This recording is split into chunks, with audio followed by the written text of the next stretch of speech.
بسم اللہ الرحمن الرحیم۔ السلام علیکم۔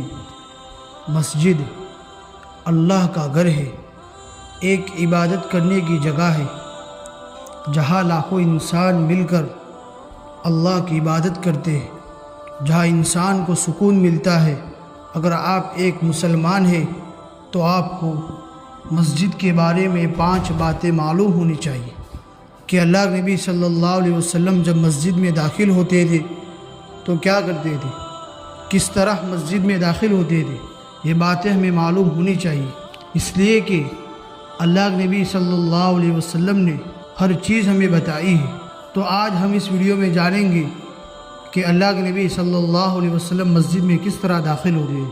پہلی بات، مسجد میں بسم اللہ پڑھ کر داخل ہونا، یہ ہمارے نبی کا طریقہ ہے۔ دوسری بات، مسجد میں درود پڑھ کر داخل ہونا، یہ ہمارے نبی صلی اللہ علیہ وسلم کا طریقہ ہے۔ نمبر 3، مسجد میں داہنے پیر سے داخل ہونا، یہ ہمارے نبی کا طریقہ ہے۔ نمبر 4، مسجد میں داخل ہونے کی دعا پڑھ کر داخل ہونا، اللہم افتح لی ابواب رحمتک، یہ ہمارے نبی کا طریقہ ہے۔